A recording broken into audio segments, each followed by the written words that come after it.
here we are. I turned down here at the next block. Thanks, mister. I'll get off there.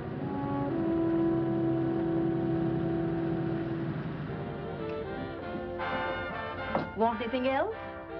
No. Hey, you. Me? Yeah, you. Where you heading? East. Too bad. I thought if you was heading north, I might be able to help you out. I'm pushing the Salt Lake, and I don't like to ride it alone at night. I'm one of those guys that got to talk or I fall asleep.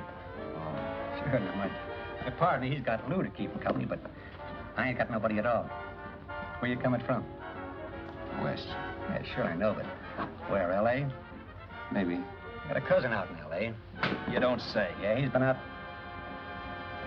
You're not much of a talker, are you? My mother taught me never to speak to strangers. Oh, a wise guy. So what? Okay, don't get sore. Just trying to be sociable, that's all. Hey, Glamorous. You change for a dime, will you?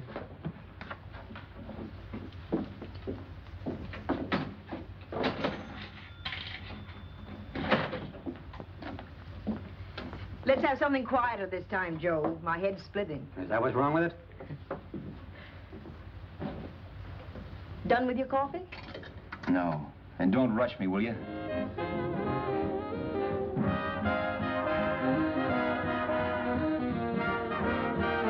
Hey, turn that off. Will you turn that thing off? What's eating you now? Yeah, what's eating you? That music, it stinks. Oh, you don't like it, huh? No, turn it off. Oh, wait a minute, pal. That was my nickel, see? This is a free country, and I play whatever I wanted. Sure, and if you don't like it, you don't have to listen to it. And you can leave here anytime you want to. Okay, I'm sorry I asked. First good piece played tonight and you don't like it. Some people just ain't got any good taste.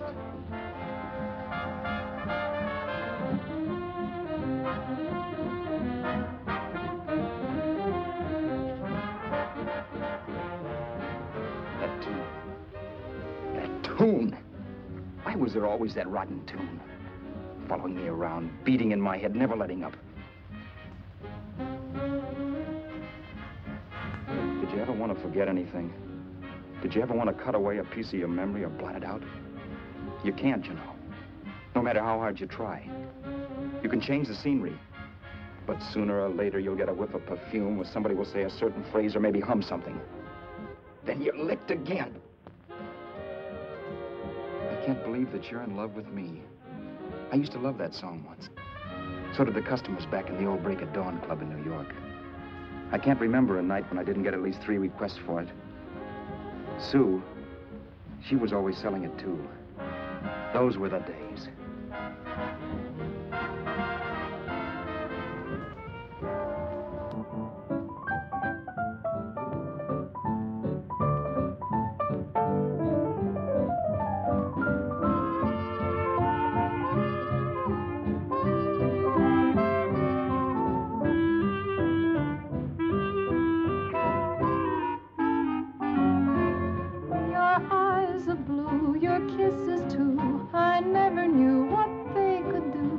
I can't believe that you're in love with me. You're telling everyone you know that I'm on your mind each place you go. They can't believe that you're in love with me. I have always placed you far above me. I just can't imagine that you love me. And after all is said and done, to think that I'm the lucky one, I can't believe that you're in love with me.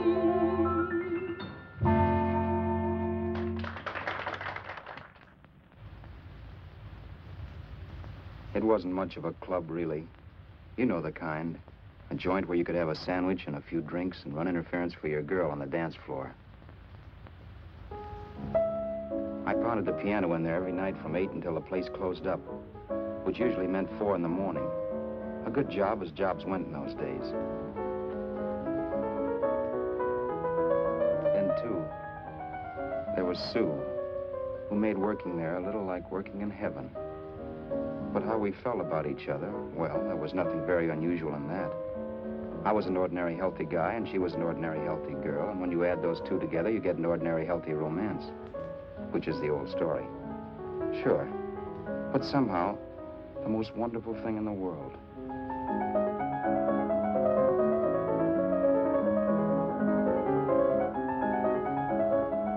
All in all, I was a pretty lucky guy.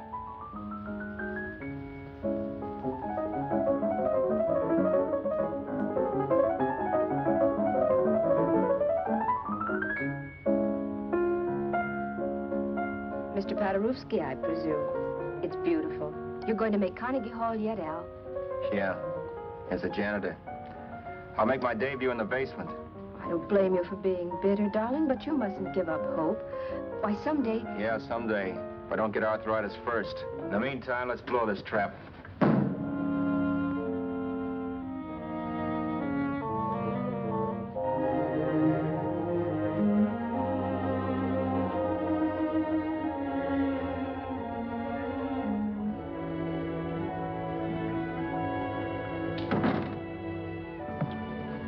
Like to get something to eat, hon? Oh, I don't think so, Al. I lose my appetite working in this flea bag. Let's go home. Okay. I can't stand much more of that dump. Did you see that drunk tonight trying to paw me? No, what drunk? Does it matter what drunk? Say, what's the matter with you tonight, darling? That's the third time you started to tell me something and then stopped. We shouldn't have any secrets from each other, Sue. Next week, we're going to make with the ring and the license. You and me will be a team. Yes, that's right. In the Bush League. I don't get you. We've been struck out. It's a funny way to talk, darling. Don't you want to marry me? Al, look, I love you. You know I do, and I want to marry you. But? But not now. Only after we've made good. Sunday, I'm going away. Oh, I know you'll think it's silly. That's why I hesitated to tell you. But I'm going to California. I want to try my luck in Hollywood. That's the most stupid thing I ever heard of. Don't you know millions of people go out there every year and wind up polishing cuspidors? I thought you had better sense. You sound as if you don't think I have any talent. That has nothing to do with it. I'll make out all right. Maybe. But what about me? Doesn't it mean anything to you that you're busting up all our plans? We may not see each other for years? It won't be that long. I thought you loved me. I do. You know I do. Well, here we are. Al, why can't you see my side of it? I'm young. We both are, and we've got all the time in the world to settle down. Oh, really, darling, what I'm doing is the only sane thing to do. I hate the thought of being so far away from you, but we'll be together again someday. Maybe you'll decide to come out too later on. So long. Al, aren't you going to kiss me goodnight? Sure, why not? Good night.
Say, Roberts, you hit the jackpot this time. $10. Thanks.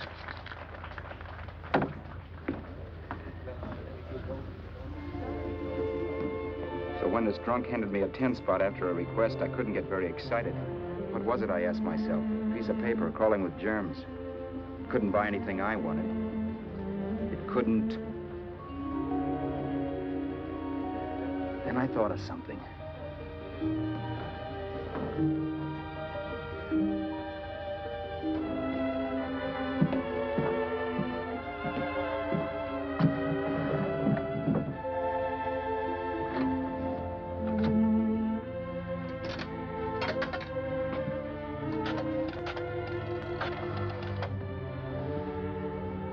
Long distance. I'd like to put a call through to Los Angeles. Miss Harvey. Sue Harvey, Harvey. The number is Crestview 65723.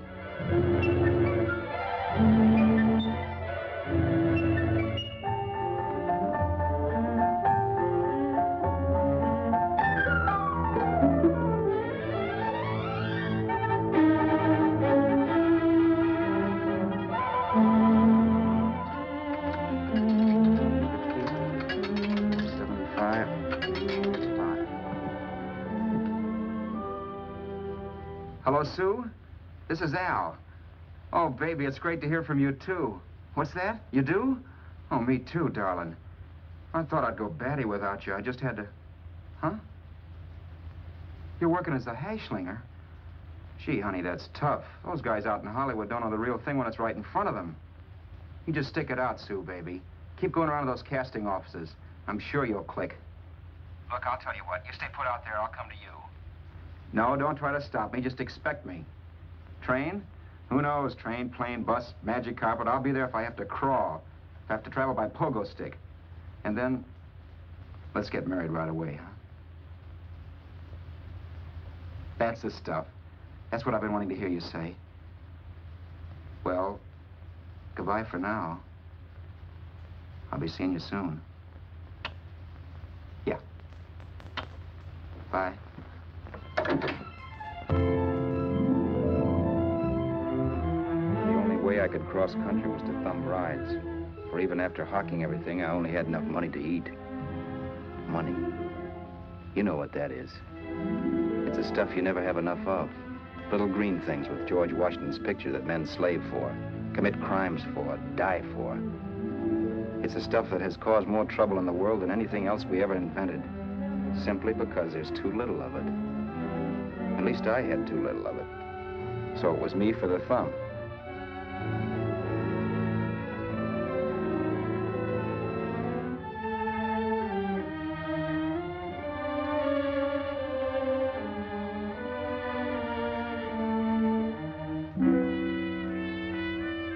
Ever done any hitchhiking? It's not much fun, believe me. Oh, yeah, I know all about how it's an education, how you get to meet a lot of people and all that. But me, from now on, I'll take my education in college, or in PS 62, or I'll send $1.98 in stamps for 10 easy lessons.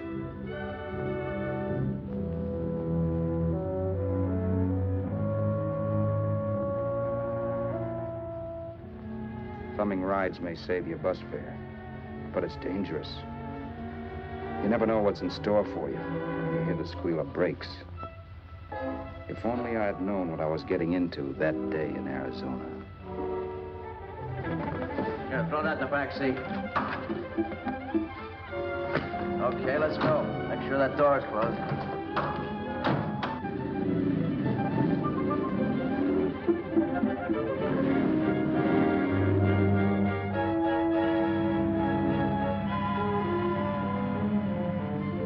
You know, Emily Post ought to write a book of rules for guys thumbing rides. Because as it is now, you never know what's right and what's wrong. We rode along for a little while, neither one of us saying anything. I was glad of that. I never know what to say to strange people driving cars. Then, too, you can never tell if a guy wants to talk. A lot of rides have been cut short because of a big mouth. So I kept my mouth shut until he started opening up. Hand me that little box, the compartment, will you, pal? Hold the wheel, will you?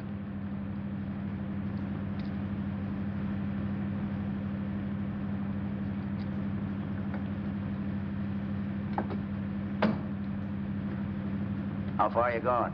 L.A. Well, you're really traveling, aren't you? Yeah, but I don't expect to make it for a couple of years at the rate I've been promoting rides. Not much luck, huh? Sure, all bad. Not many people stop for a guy these days. Afraid of a stick-up, maybe. Well, you can't blame them. Where you coming from? New York? Well, New York. You're in luck this time. I'm going all the way. Right through to Los Angeles. You drive a car? Sure. Whenever you're tired, let me know. I'll holler. I guess at least an hour passed before I noticed those deep scratches in his right hand. They were wicked. 3 puffy red lines about 1/4 inch apart. He must have seen me looking at them because he said, Beauties, aren't they? They're gonna be scars someday. What an animal. whatever it was, it must have been pretty big and vicious to have done that. Right on both counts, New York. I was tussling with the most dangerous animal in the world. A woman. She must have been Tarzan's mate. Looks like you lost the bob. Certainly wasn't a draw. You know, there ought to be a law against dames with claws. Yeah. I tossed her out of the car in her ear. Was I wrong? Give a lift to a tomato, you expect her to be nice, don't you? Yeah. After all, what kind of dames some rides? Sunday school teachers? Yeah. A little witch. She must have thought she was riding with some fall guy. And me, who's been booking horses around racetracks since I was 20. I've known a million dames like her. 2 million. Yeah. Stopped the car, opened the door. Take it on the yard, the Duffy sister, I told her. That's the stuff. As that was done, huh? But if you want to see a real scar, brother, get a load of this. Wow. I got that one dueling. Dueling? Yeah, we're just kidding, of course. My dad owned a couple of Franco-Prussian sabers. Kept them on the wall for decorations. Well, one day, the kid and I took them down when the old man wasn't around. Had a duel. He got me in the arm here. Pretty mean cut. Infection set in later. Yeah, I can see that. Now, give me that box again, will you? Yeah.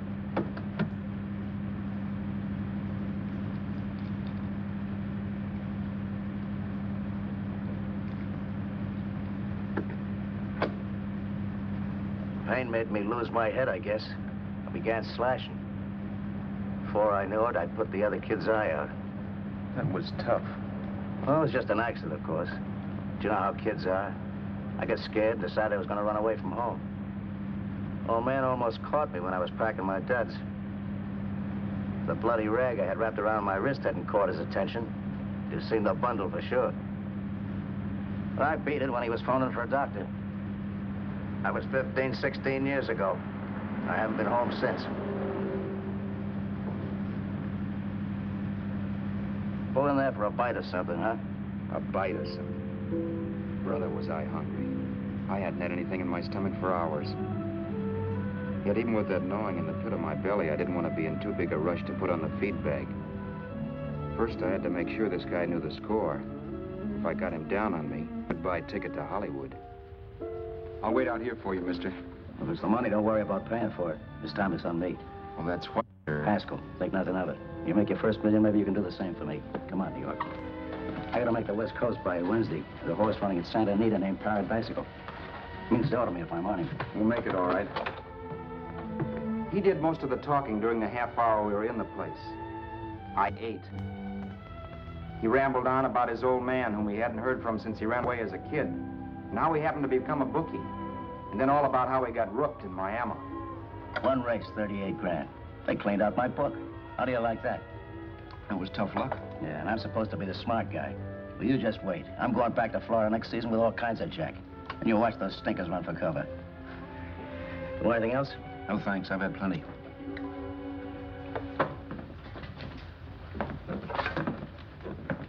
Got a check there, sister? Oh, just a minute. Your change, sir. Keep it, sister. Oh, thank you, sir. Call again. I'll be waiting outside for you when you finish work. Sharp check, huh?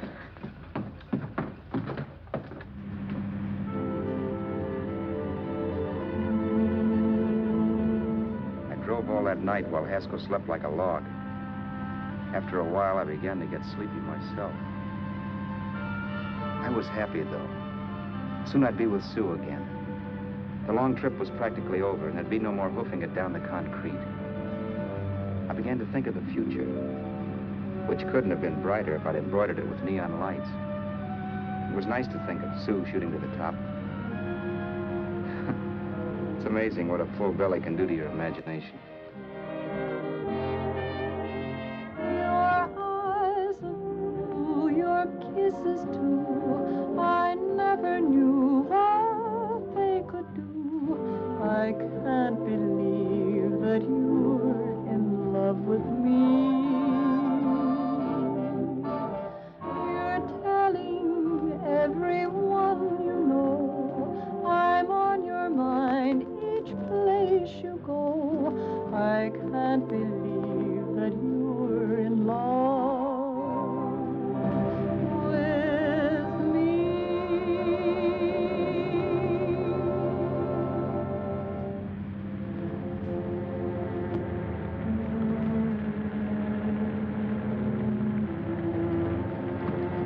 Mr. Haskell? Mr. Haskell? Mr. Haskell, wake up. It's raining. Don't you think we ought to stop and put up the top?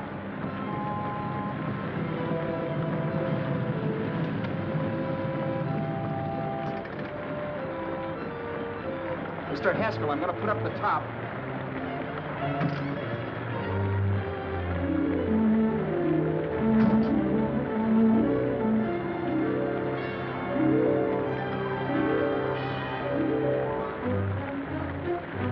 Until then, I'd done things my way. But from then on, something else stepped in and shunted me off to a different destination than the one I had picked for myself. For when I pulled open that door... Mr. Haskell, what's the matter? Are you hurt? Are you hurt, Mr. Haskell? Start your sermon. I'll listen to it.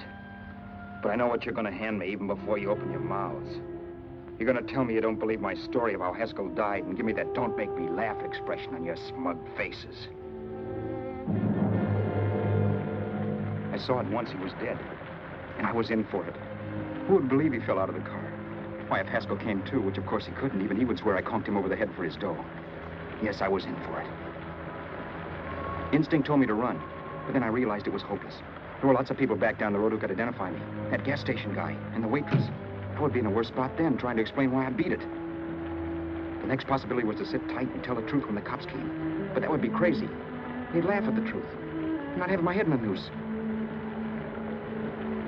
So what else was there to do but hide the body and get away in the car? I couldn't leave the car there with him in the gully. That would be like erecting a tombstone.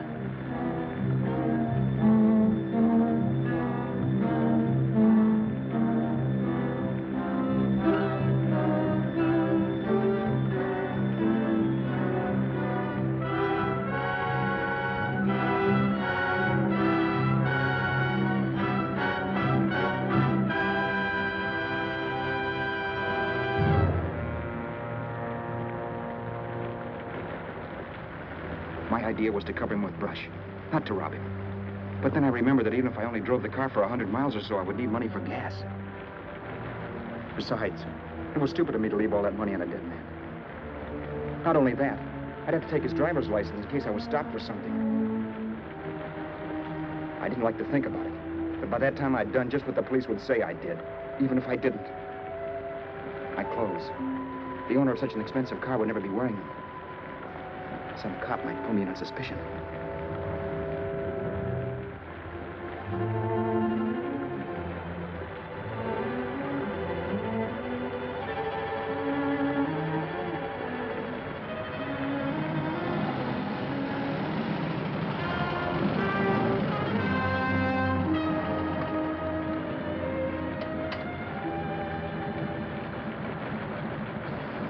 Hey, you, this your car?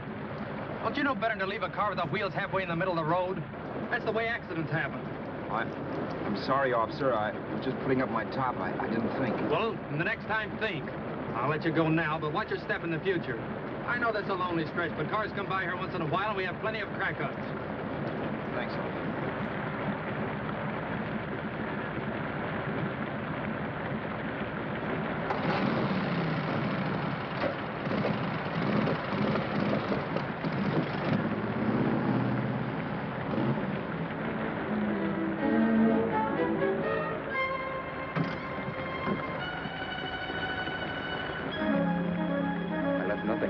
would give me away as Roberts. If they found a dead man in the gully now, it would be me.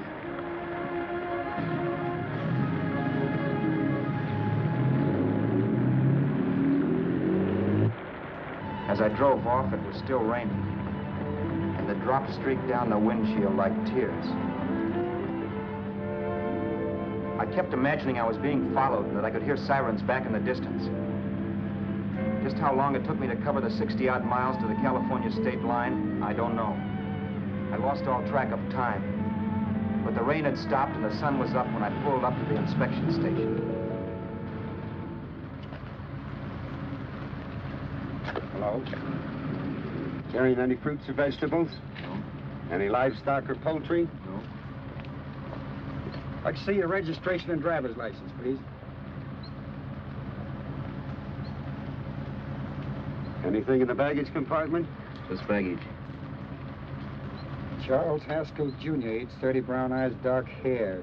Identifying marks, none. Are you Charles Haskell, Jr.? Yes.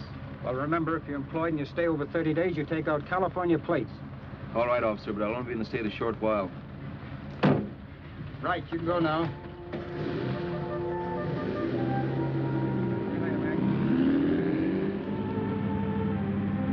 I couldn't drive any farther without some sleep. Cops or no cops, I knew I had to hit the hay and hit it hard. I was dead tired.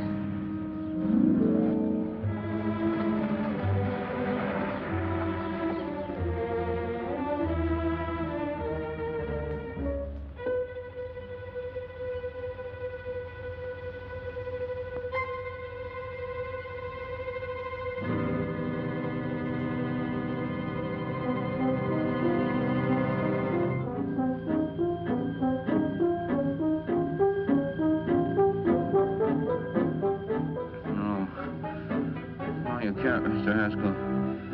No.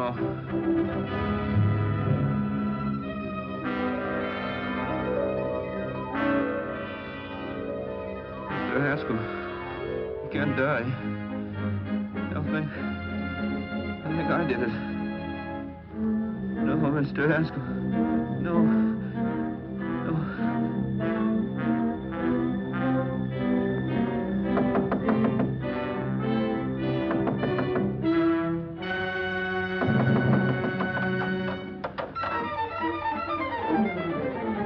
Who's there? It's the maid. Can I come in and clean? Later. In a half hour. All right, sir.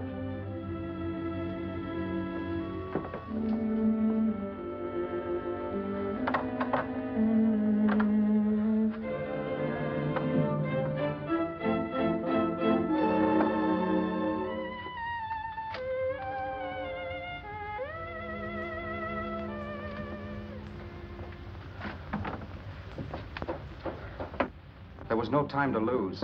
Every minute I had to be Charles Haskell was dangerous. And I'd have to be Charles Haskell until I got to some city where I could leave the car and be swallowed up.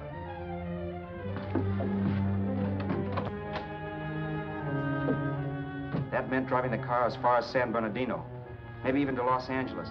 In a little town, I might be noticed, but in a city, I should be safe enough. Then, after I ditched the car, I could go on to Sue. But those 5 minutes at the state line made me realize it might be a good idea to find out a little bit about Mr. Haskell. Then if anybody asked me questions, I could give the right answers. The first thing I found out was that I had $768. This was a lot of jack, but believe me, it was the kind of money I'd rather not have.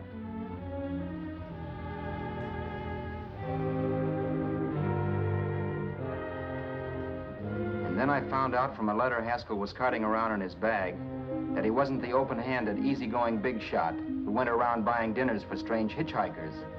Before I got done reading it, I saw him more as a chiseler. It was written to his old man in California, the one he hadn't seen in so many years. In it, Haskell posed as a salesman of hymnals, of all things. It was easy to see where Haskell expected to raise a new stake for his book in Miami by rooking his old man.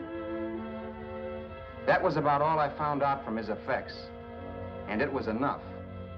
I told myself, maybe old man Haskell was lucky his son kicked off. He would never know it, but it saved him from taking a flyer in Sacred Literature Preferred.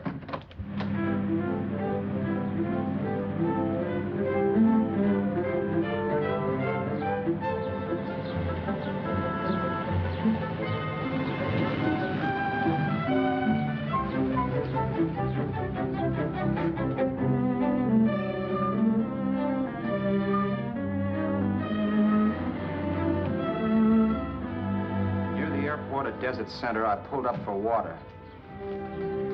There was a woman. Hey, you! Come on if you want to ride.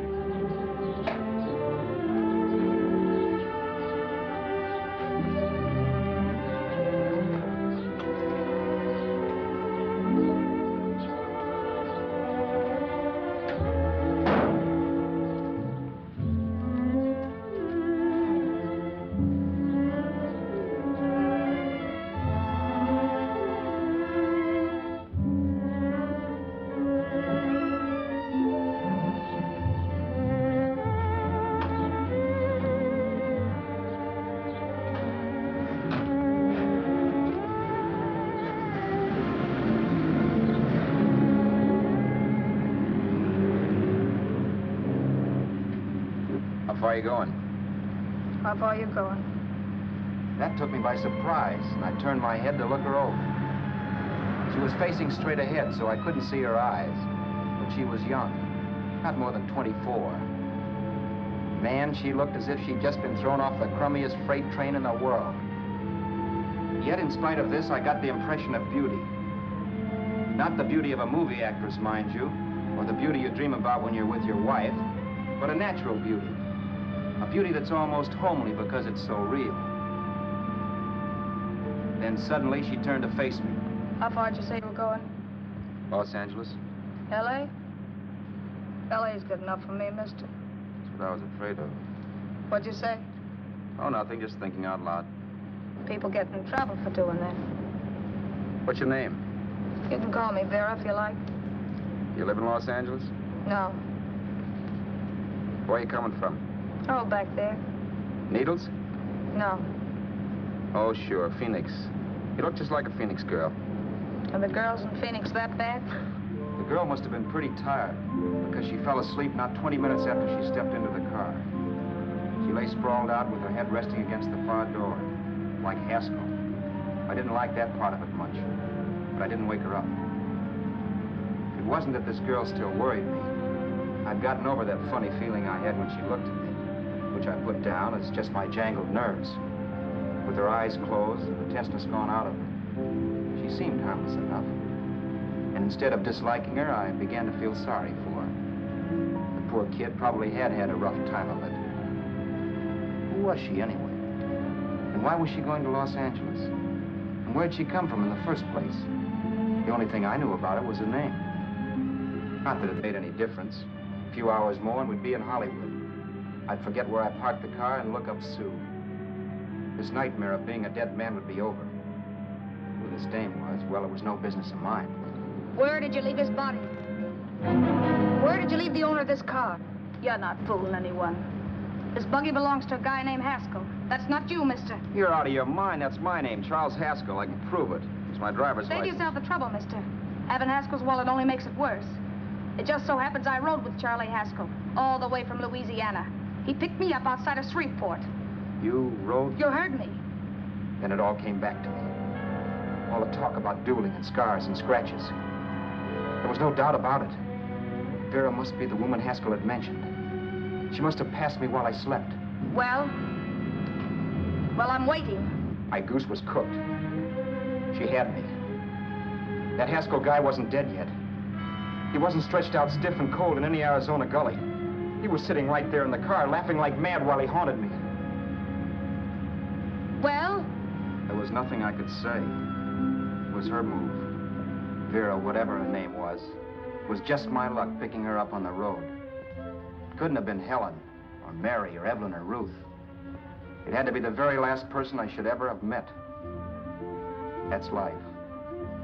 Whichever way you turn, fate sticks out a foot to trip you.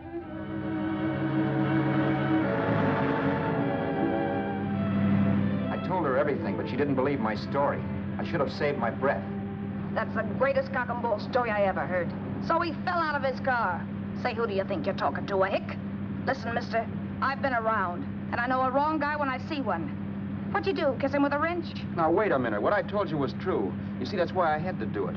You think I killed him? Well, the cops would have thought so, too. Yeah, well, maybe they still think so. What makes you so sure I'll shut up about this? Vera, I'm innocent. Give me a break, will you? It won't do me any good having you pinched. The cops are no friends of mine. Now, if there was a reward, but there isn't. Thanks. Don't thank me yet. I'm not through with you by a long shot. Let's see that roll.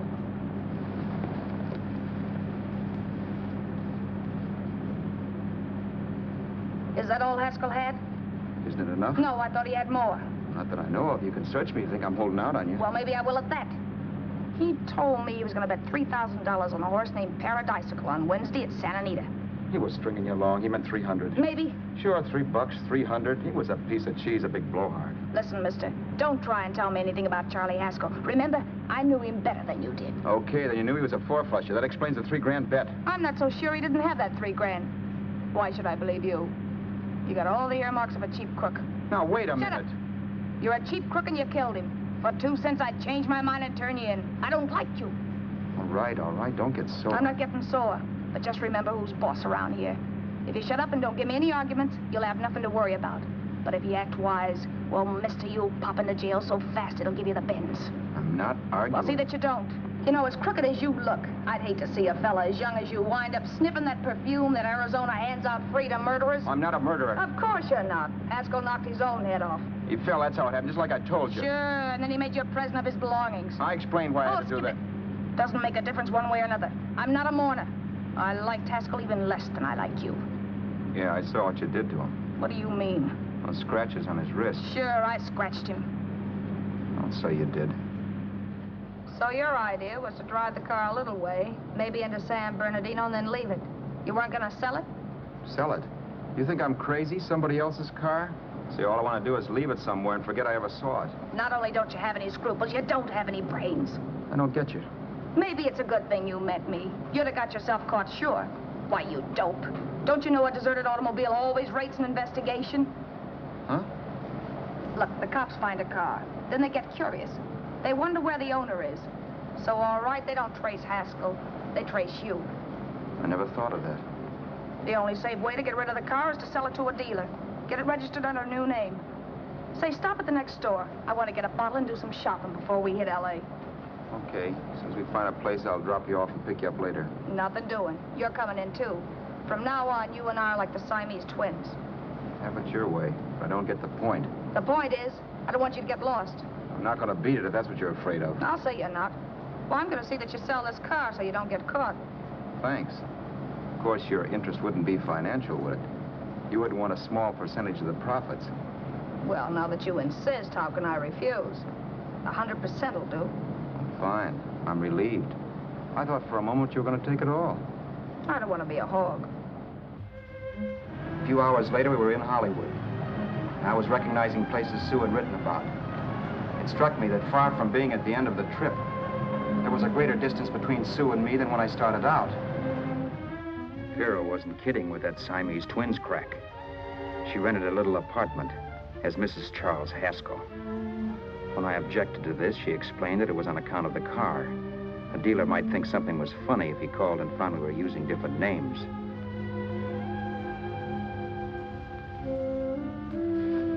Home, sweet home. Yeah. Not bad, either.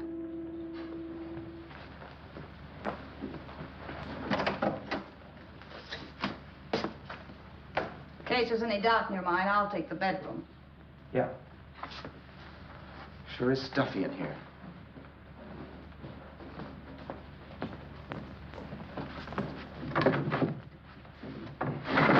Keep the window shut. Okay. The old crow downstairs said there's a folding bed behind this door.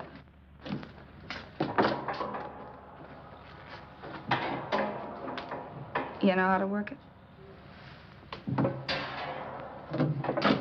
I invented it. Some joint. One can't have everything.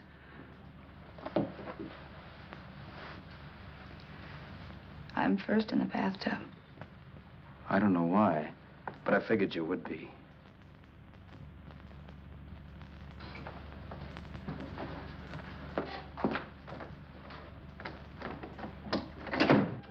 Boy, oh boy. It sure feels good to be clean again. I must be 10 pounds lighter. You must be. Well, hitching rides isn't exactly the way you keep your schoolgirl complexion. I wish that guy with the sacks would give up. Gets on my nerves. Forget it. Have a drink. Aren't you afraid I might take you up on it? If I didn't want to give you a drink, I wouldn't have offered it. Why be a sorehead, Roberts? You got yourself into this thing. You should be grateful I'm not turning you in. Why, if I wasn't regular, you'd be in the pen this minute, being photographed, fingerprinted, and being pushed around by the cops. So cheer up. Get rid of that long puss. Or is your conscience bothering you?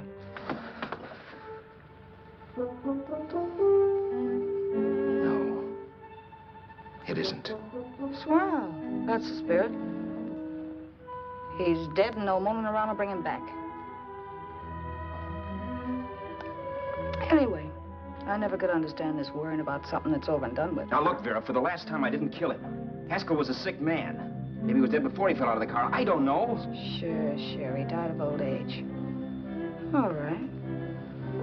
So if it'll make you sociable, you didn't kill him.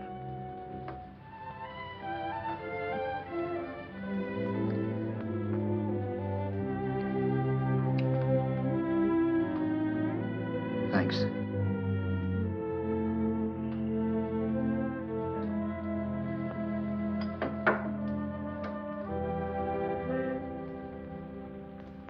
We're out of liquor, Roberts. Yeah. Too bad. I felt like getting tight tonight. Well, I think you succeeded. Am I tight? As a prima donna's corset. That's good. I wanted to get tight. Why? What have you got to get tight about? Oh, I don't know. Few things. You should have my worries. If I had your troubles, I'd stay sober. And I've got the key to that door. Yeah. Maybe you're right. I'm always right. You know, I don't like your attitude, Roberts. Well, there's a lot of things I don't like. Sure. But life's like a ball game.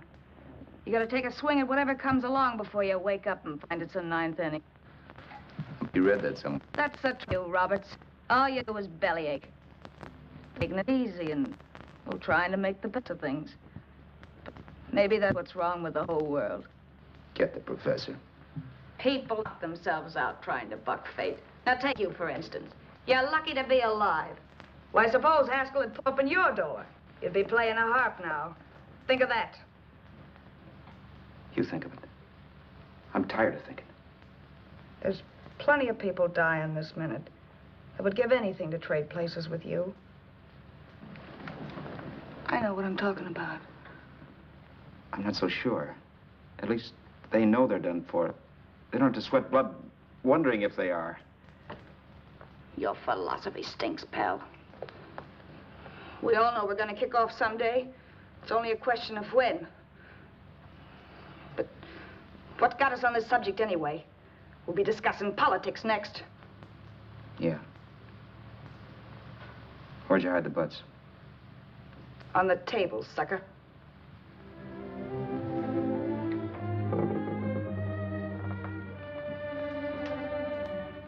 We bored each other with conversation for a couple of hours longer. Every 5 minutes, one of us was wishing we had another bottle or a radio or something to read. Then finally, we ran out of chatter. I know it's only 11 o'clock, but I want to get up early and make the rounds of the used car lots.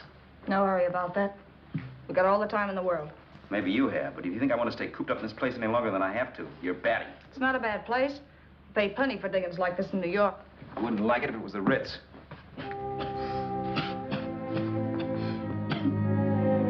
rotten liquor.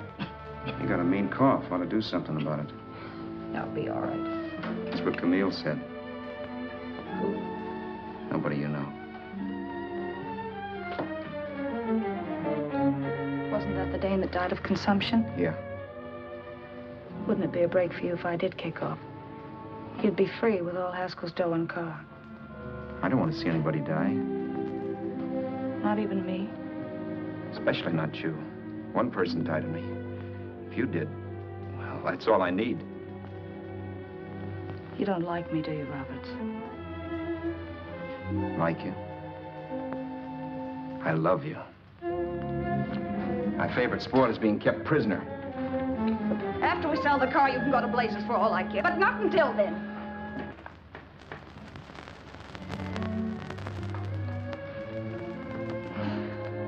I'm going to bed.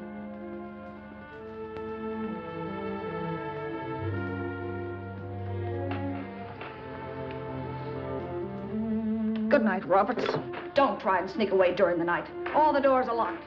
Anyway, if I find you gone in the morning, I'll notify the police. They'll pick you up. Don't worry, I know when I'm in a spot. Well, good night. I hope that portable rack isn't too uncomfortable for you. Don't lose any sleep over it, will you, Vera?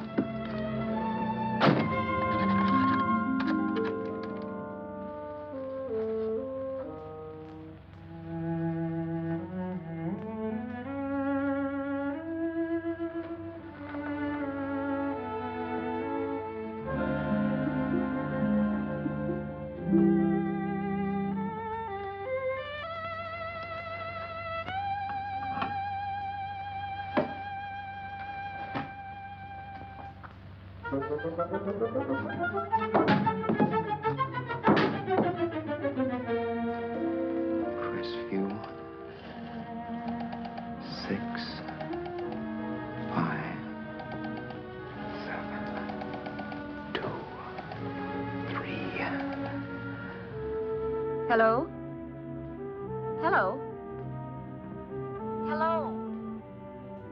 Hello?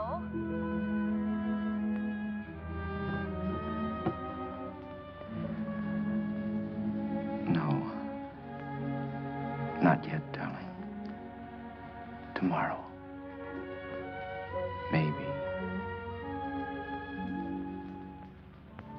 If this were fiction, I would fall in love with Vera, marry her, and make a respectable woman of her. Or else she'd make some supreme Class A sacrifice for me and die. Sue and I would bawl a little over her grave and make some crack about there's good in all of us. But Vera, unfortunately, was just as rotten in the morning as she'd been the night before. All right, I'm coming. Look, Vera, it's almost noon. So what? The dealers will be there all day? They'll be there all year, too, but it doesn't wait that long. Shut up. You make it like a husband. Well, do I rate a whistle? You sure do, but let's go. Let's go, let's go. I spent $85 in 2 hours preparing bait, and all you can say is let's go. Come on.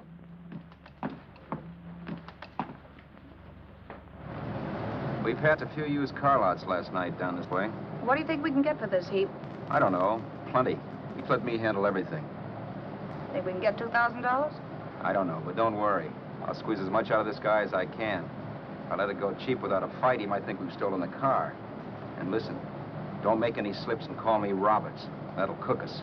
I don't need you to tell me that. You better just sit by and keep your mouth closed. Remember, we're both in the soup if anything happens. Forget it and drive. You're my wife, Vera Haskell. Look, after the deal's closed, let's go back to that place on Hollywood Boulevard where I saw the fur jacket. I want to buy it. After the deal's closed, I'm saying goodbye to you. That's right, I forgot. I guess I'm getting kind of used to you. Well, that's a habit you could start breaking. Let's try this place in the middle of the block.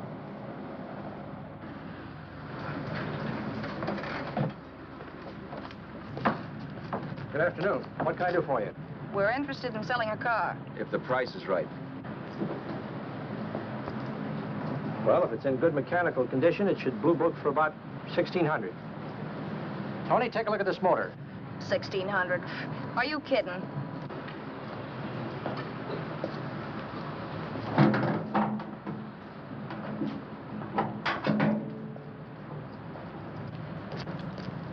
Well, maybe $18.50.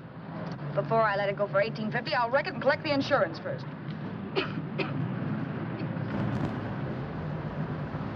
Lady, this motor's seen a lot of driving.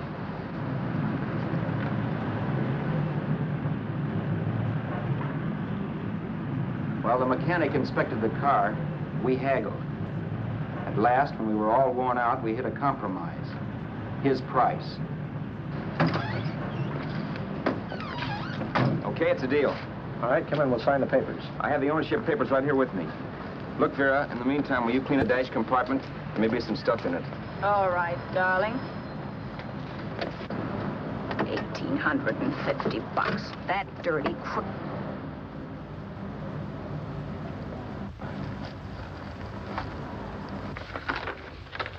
In New York, huh? Yeah. But you bought the car in Miami? Yeah. Well, now let's see about the insurance. We can either have it transferred or canceled. What kind of insurance do you have, Mr. Haskell?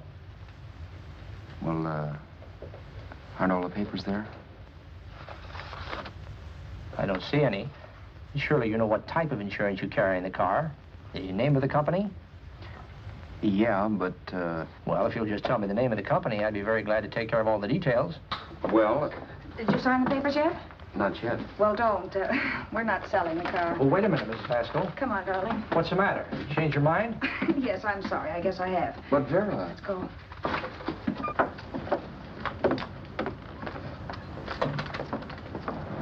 You got me out of a tight spot, Vera. But I still don't understand all this. You will in a minute. I almost threw away a gold mine. $18.50 isn't to be sneezed at. The car doesn't book for as much as I thought. We're not selling the car. You want to keep it. Now, wait a minute, Vera. You said yourself I wouldn't be safe until the car was in someone else's name. I'd like to be free of this mess when I go. That's just it, Roberts. You're not going. There's a drive-in at the next corner. Pull in there and we'll get a bite to eat. And I'll explain. What is this, another one of your brilliant ideas?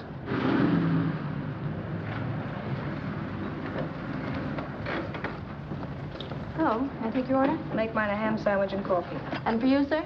Oh, I don't care. The same. Thank you.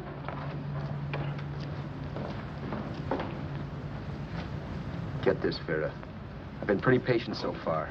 I've done everything you asked me to do, but no more. Shut up. You've taken Haskell's money, and you can have the dough we get from selling the car, but you're not going to keep me a prisoner. It's a good thing I bought the paper. Take a look at that. Vera, I'm in no mood. Read that.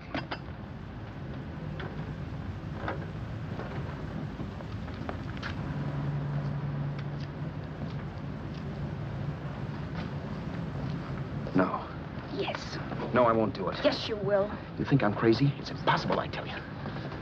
Excuse me.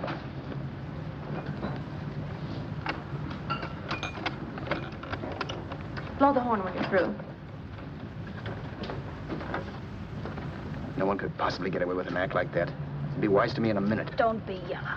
You look enough like him. The same coloring and the same build. See how his clothes fit you? No kidding, you almost had me fooled for a while. Oh, grow up, Vera. Don't you think a father knows his own son? And there must be other relatives. The father won't have to know you. We'll wait till he gives up the ghost. He's an old geezer and he won't pull through. And as far as other relatives are concerned, they haven't seen you in 15 or 20 years. Eat. I'm not hungry. And I won't do it. It's not as tough as it sounds. Remember, you've got all kinds of identification. His car, letters, license. I could never get away with it. It's the stupidest thing I've ever heard. The old boy has scads of dough. Look in the paper there. Personal fortune assessed at over $15 million. He'll leave plenty, I tell you. Maybe he cut off his son. How do we know? It's out, Vera. I won't have anything to do with it. I think you will. Look, Vera, I'll do anything within reason. But not that. So forget it. Or find yourself another stooge. You sap. You'll be fixed for the rest of your life as Charlie Haskell. You can take your inheritance and go away. No more worrying about the rent, no sweating, scheming, wondering where your next meal's coming from. Think about that, Roberts. Vera, please, you're talking too loud.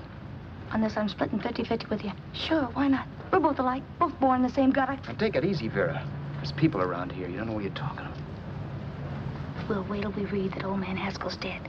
Then you show up. Like you read in New York that he was sick. No. Suppose he doesn't die. He will. I know he will. Something tells me. But as much as I insisted I would have no part of her scheme, Vera was taking it for granted I would. Neither of us had our mind on the cards as we played that night. I knew we were just trying to kill time between newspaper editions. This was a death watch for Vera. Maybe it was for me, too. Don't you realize if I'm caught, they'll want to know where I got the car and stuff, and they'll have me on a murder charge. If you're smart, you won't get caught. I knock for 7. And if I'm caught, don't you realize you'll be out, too? 18 points, that gives me 30. How will I be out? You'll be out $1,850 we would have gotten on the car. Really, Vera, you'd be an awful chump if you threw away all that dough on a dizzy long shot. Let me sell the bus tomorrow. With the money it'll bring and what you've already got, a clever kid like you can run it up in no time. Then we'd both be in the clear. I'll be in the clear anyway. Maybe. Maybe. But if I got caught, I'd get good and sore at you, you know. You mean you'd squeal? Well, no, not squeal exactly. Never mind what you meant. Even if you did tell the cops I was in on it with you, what could they do to me? They might give me the same medicine they gave you. Yeah. A rope. But I'm on my way now. All they'll be doing will be rushing it. All right. But think of the $1,850 you'd lose. You'd kick yourself along the block if let it get away from you. I'll take the chance. Want another drink? You're being a goon. That's the way people wind up behind the 8 ball. Once they get a few dollars, they become greedy and want more. My. Caesar. Who? You know that Roman general? He got his for being greedy. He wasn't satisfied, so the final wind-up was he took the count. A couple of days ago, you didn't have a dime.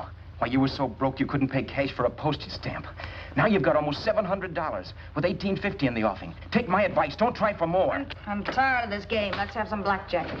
Play solitaire. Okay, I will if that's the way you feel about it. That's the way I feel about it. Haskell, I didn't even know my mother's name, where I'd gone to school, the name of my best friend, whether I had an Aunt Emma or not, my religion, and if I'd ever owned a dog. I didn't even know what my middle initial stood for. I also pointed out that the real Haskell had a scar on his forearm. His people never saw that scar. He told me he ran away right after putting out the kid's eye. Yeah, but his father knew he was cut. It'd have to be some kind of a mark. So what? The old man's dead, or will be. I hope by tomorrow morning's papers. Anyway, you could cut yourself a little, couldn't you? Boy, for that kind of dough, I'd let you cut my leg off. You're drunk and you're crazy mad, Vera. Turn me in if you want to, but I won't get mixed up in this. Besides, how do we know Haskell was such a phony? Maybe it wasn't the man's son at all. Maybe he just dreamed it up. Well, dreaming or not, you won't be dreaming when the law taps you on the shoulder. There's a cute little gas chamber waiting for you, Roberts. And I hear extradition to Arizona's a cinch. Where's that phone? Vera! Leave me alone. Vera! Here. I want a phone call, police. I hate you, you stinker. You leave me alone. I'll let you alone when you promise to leave the phone where it is. You're drunk. You don't know what you're doing. You're hurting me. Will you promise? All right.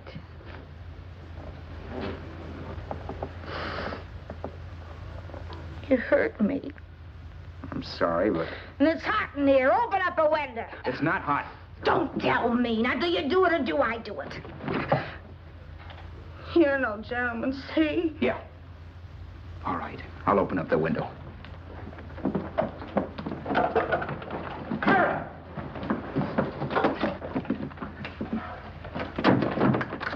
Vera, open the door. Please open the door. Vera, open the door. Don't use the phone. Listen to me. I don't like you, Roberts. You're no gentleman, see? You hurt my hand, and I'm going to get even with you. I'll break the phone.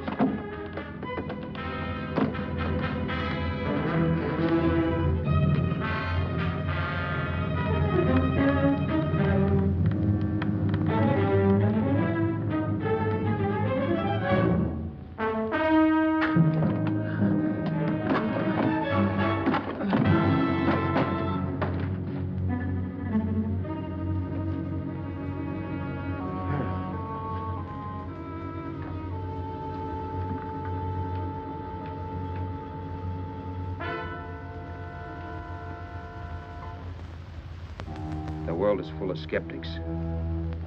I know. I'm one myself. In the Haskell business, how many of you would believe he fell out of the car? And now, after killing Vera without really meaning to do it, how many of you would believe it wasn't premeditated? In a jury room, every last man of you would go down shouting that she had me over a barrel and my only out was force. The room was still. So quiet that for a while I wondered if I had suddenly gone deaf. It was pure fear, of course. And I was hysterical, but without making a sound. Vera was dead, and I was her murderer. Murderer. What an awful word that is. But I'd become one. I'd better not get caught. What evidence there was around the place had to be destroyed. And from the looks of things, there was plenty. Looking around the room at things we'd bought was like looking into the faces of 100 people who had seen us together and who remembered me. This was the kind of testimony I couldn't rub out. No. I could burn clothes and hide bottles for the next 5 years. There'd always be witnesses. The landlady, for one. She could identify me. The car dealer, the waitress in the drive-in, the girl in the dress shop, and that guy in the liquor store. They could all identify me. I was cooked. Done for. I had to get out of there. While once I'd remained beside a dead body, planning carefully how to avoid being accused of killing him, this time I couldn't. This time I was guilty. I knew it. Felt it. I was like a guy suffering from shock. Things were whirling around in my head. I couldn't make myself think right. All I could think of was the guy with the saxophone and what he was playing. It wasn't a love song anymore. It was a dirge.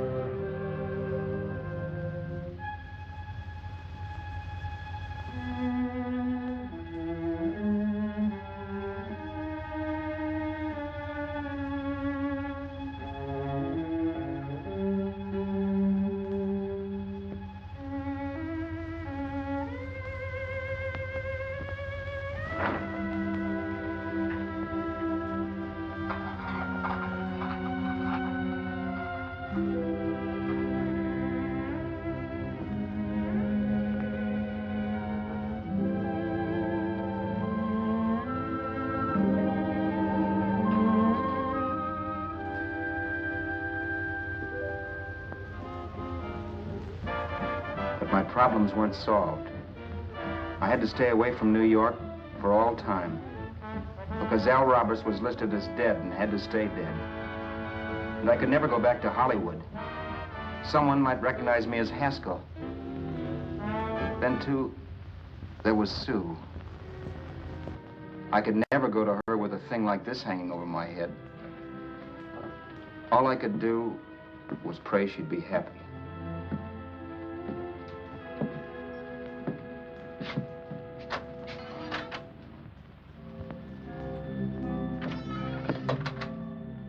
I was in Bakersfield before I read that Vera's body was discovered, and that the police were looking for Haskell in connection with his wife's murder. Isn't that a laugh? Haskell got me into this mess, and Haskell was getting me out of it. The police were searching for a dead man. I keep trying to forget what happened, and wonder what my life might have been if that car of Haskell's hadn't stopped. But one thing I don't have to wonder about. I know. Someday a car will stop to pick me up that I never thumbed.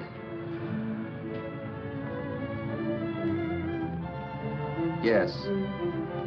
Fate, or some mysterious force, can put the finger on you or me for no good reason at all.